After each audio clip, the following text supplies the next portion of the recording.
So I recently read Record of Ragnarok. A lot of people have told me for quite a long time to read it, and I thought now would be the best time to because of the recent anime announcement. To be honest, this isn't necessarily my cup of tea. I think a lot of you know that. So going into it, I was very skeptical. I put it off for quite a bit, but I decided because of a lot of people's repeated interest and telling me to check it out, I thought I'd give it a chance. It was only 40 chapters. Originally, I thought it was a webtoon. It wasn't. It was a manga. And it couldn't be that bad, right? It couldn't be something that I would wholeheartedly hate. And you're right, I didn't wholeheartedly hate it. I enjoyed a lot of moments within it, but I do wish there was more here. I think that's the biggest issue that I have with the entirety of the story and the 40 chapters that we currently have. It is built, structured, and formatted in a very specific type of way. As much as it is well and truly a battle manga where you have gods versus humans in a very grand and flirtatious type of way, the context, the importance, the emotions behind it is much more valuable, but almost non-existent. It's weird because some of the most impressive moments within this narrative is not even the fighting, it's the backstories, the lore, the history surrounding the humans, even surrounding the gods, and the emotional connection that you have towards these individuals. They're obviously completely reconstructed and crafted, so they won't directly follow, a specific lore or mythology for an individual god. Same with some of the more iconic humans that they pick from history. They reshape and redesign a specific past and period for them that gives you context for their character, and they usually inlay this within the fight. As much as it can be sometimes very disruptive within the fight, where you're really indulging in this combat and enjoying it, and then it rips you away to give you this context, it's extremely valuable and probably the biggest reason why I continued reading the story. To give you a prime example of the one I enjoyed the most, Jack the Ripper. Out of all the fights so far, which I believe there's 5 in total, the Jack the Ripper versus Heracles fight is probably easily my favorite. Not only do you get context for both sides, but the contrast, confliction, and just the overall differences between them is so inherently obvious but empowering. You have a literal god that has all of this power going up against someone that is known to be a serial killer, but a very conniving, mysterious, and unique one at that. Someone that has left their name throughout history. And while you think Heracles the god would easily demolish Jack the Ripper, like what could that individual truly do? You see just how complex and versatile the fights can truly be. Up until that point, the fights were pretty bare bone and basic, where you'd have a god and a human standing right next to each other just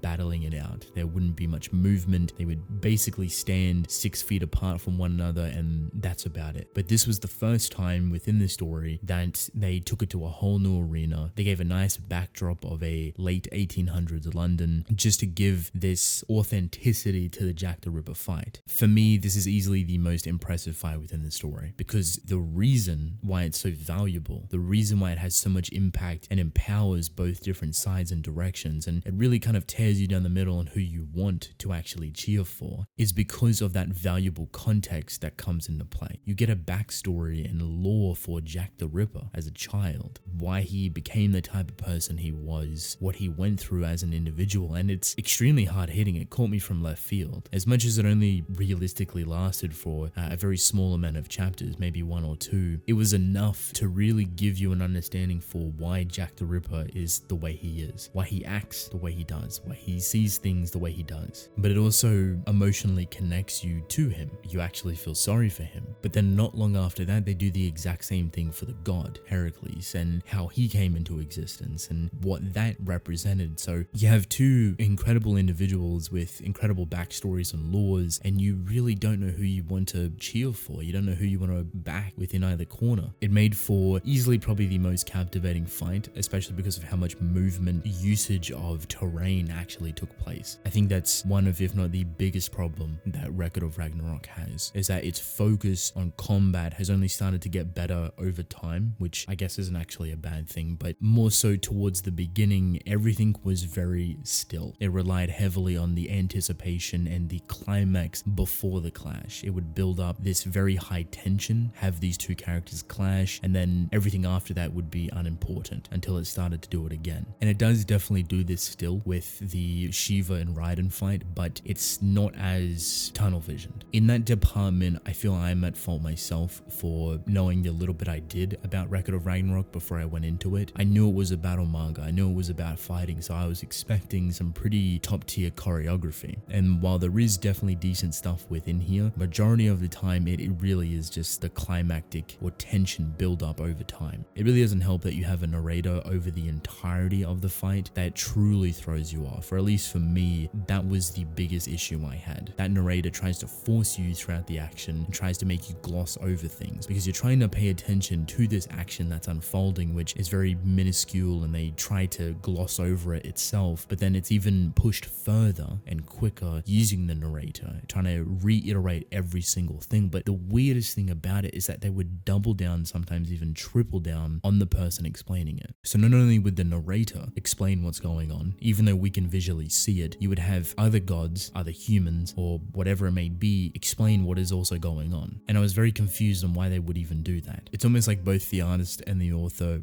really wanted you to understand what was going on, when in reality, if they took out all the text in specific moments and allowed their artwork to breathe, because the artwork is absolutely gorgeous, you could tell the story just visually. Instead of having that focus and tunnel vision around the build-up of a singular attack or the very first initial clash between both individuals and solely focusing on that tension, instead of having it fall apart right after it when the fighting does commence after that clash or first attack, stretch it out more. Allow it to breathe. Don't have the narrator or any other person describe what is going on. Just let your artwork do the storytelling for you. The artwork is gorgeous in that regard. It's very detailed, it's very easy to follow, and I'm surprised that it's limited by all of this text and very small panel work. It's almost like they don't want to show off this gorgeous artwork, which in itself is somewhat of a contradiction, because the clashes and the build-up of tension, the first attack, is probably some of the most beautiful artwork within the story. You get such a clear understanding of what is about to happen without any sort of text. So it's just extremely confusing why they wouldn't try and do smaller versions of this, probably not as detailed, but at least some sort of variant for it throughout the entirety of the story. There's obviously times that you can put text within there, you can have a narrator trying to figure out what's going on, but because it's so repetitive and consistent and somewhat even overbearing, for me personally, it really took away from the experience. In saying that, I am curious if the recent incline of popularity and the introduction of an anime would push the author and the artist to focus a little bit more on the context surrounding these characters, the lore, the creation of it, because for me, that is the stuff that is extremely valuable, the stuff that has a lot of importance and gives a lot of meaning to these interactions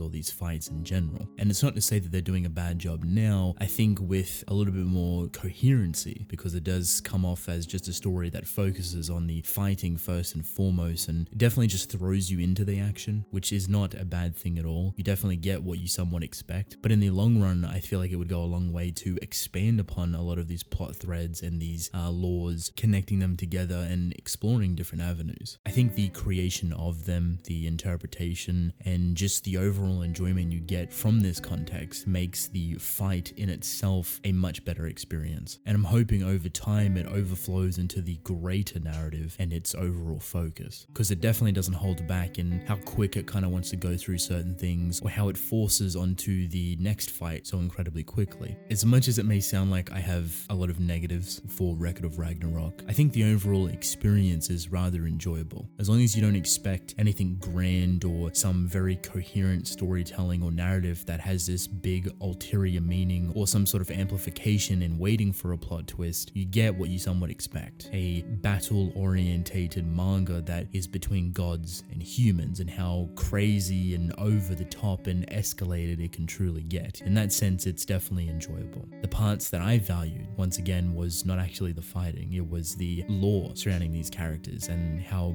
beautiful or tragic or emotional they could truly be to add so much more emphasis and importance to these fights. I do think the anime will have a better chance of really focusing on the fighting and the combat, the choreography, and how that translates over to animation. I don't think the narrator or any sort of repetition in terms of text and explaining certain abilities or attacks or anything along those lines won't necessarily be that drastic or annoying. For the people that do want a battle manga through and through, I think this is a good read for you. Gods versus humans, very climatic. The clashes, the emphasis and the build up towards those clashes are insanely intense, and the artwork reflects it beautifully. But if you do value a bit more substance, you do value more of the backstories, or you're leaning towards more of the emotional connection that allows these things to flourish even further, you'll probably find the beauty within those moments. They're far and few between, but they usually take place within the fights. Some are definitely better than others, but it seems like the further you get through to the story, especially the more recent stuff, the more the artist and the author play upon them in a deeper manner, which is always great to see, especially when you have events or interactions building outside of the actual fights themselves, which gives you a little bit more of a